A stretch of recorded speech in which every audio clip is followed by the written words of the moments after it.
We begin with breaking news and what the mayor of London, Ontario is calling an unspeakable act of hatred. Police say a man drove his pickup truck at high speed onto a sidewalk and into a Muslim family who were out for a Sunday evening walk. 4 were killed. A 5th remains in hospital tonight. Let's go live to our Catherine McDonald, who is in London with the latest. Catherine. Well, Alan, this case is simply terrible and traumatizing.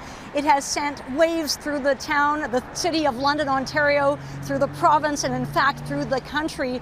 If you look behind me across the street, this busy intersection, that is where a memorial has now begun to grow for these 5 pedestrians, all members of one family who were standing here last night when police say they were deliberately mowed down by a driver who was acting out of hatred for Muslims. The 20-year-old accused had no prior interaction with this family before, and tonight 4 members of one family are dead and a child is without his sister, his parents, and his grandma. It was 8:40 last night when a 46-year-old man, his 44-year-old wife, and their family were out for a walk, which he did every night with his 2 children and his mother. The family was standing here at the corner of South Carriage Road and High Park Road, waiting to cross with the light when a black pickup truck mounted the curb, striking all 5 members of this family, killing the couple, the man's 74-year-old mother, the couple's 15-year-old daughter, and injuring their 9-year-old son. The son is the sole survivor. He is now in hospital with serious but non-life-threatening injuries. Now, the suspect, who sped off southbound, according to police, without even stopping for a red light, was arrested a short time later, about 7 kilometers away in the parking lot of Cherry Hill Mall. Police say he was wearing a vest that appeared to be like body armor. 20-year-old Nathaniel Veltman is now charged with 4 counts of first-degree murder and 1 count of attempted murder. Police confirm that federal authorities are also now involved in this investigation and are looking at whether federal terror charges will also be laid.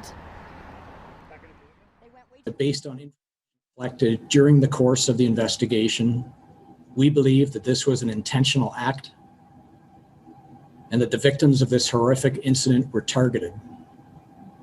We believe the victims were targeted because of their Islamic faith. Let me be clear. This was an act of mass murder perpetrated against Muslims, against Londoners, and rooted in unspeakable hatred. The magnitude of such hatred can make one question who we are as a city and who we are as Londoners. Now, the chief of police says the accused, Nathaniel Veltman, has no prior criminal record. He is from London, according to the chief. But we know little else about this suspect. So many people really distraught about what's happened here. Of course, people trying to find out more about who this accused is. As for the family, they have asked that their names not be released. We were given photos, but we are respecting their request. Coming up at 6, we're going to hear from a number of people who knew this family. They talked about how much they loved going for that evening walk. They came here from Pakistan 14 years ago for a better life. And now so many friends and community members searching for answers as to what happened here. Word that this family was targeted because of their faith, just simply because of their faith, has just sent shockwaves right through the Canadian Muslim community. Our Erica Vella is in our newsroom tonight with more. Erica. Alan, people expressing shock and horror. We're hearing from Canadian Muslims and really the broader public about the revelation that was made earlier this afternoon. Police say the family that was struck in London yesterday was allegedly targeted because of they were Muslim. Now, the National Council of Canadian Muslims says this is another example of Islamophobia. They're calling this a terror attack and asking it to be treated as such. Obviously, our response is one of shock and horror. This just keeps happening and it needs to stop. I don't know what else to say.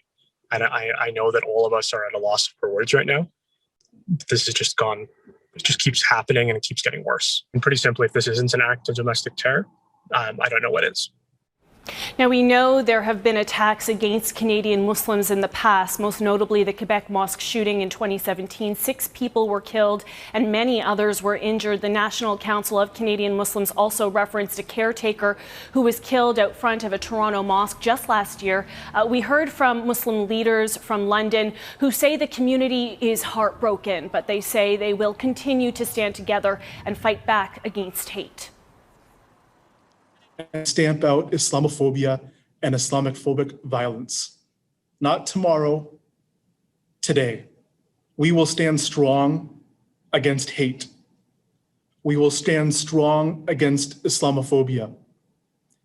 We will respond to those trying to inflict terror on our community with love. Now, Premier Doug Ford tweeted this afternoon saying hate and Islamophobia have no place in Ontario. Justice must be served for the horrific act of hatred that took place in London. And we also saw a tweet from Public Safety Minister Bill Blair, who says Canadians must confront racism and violence. We are continuing to monitor this story, and we'll have more on our website, globalnews.ca/Toronto, and of course tonight on Global News at 11. Alan?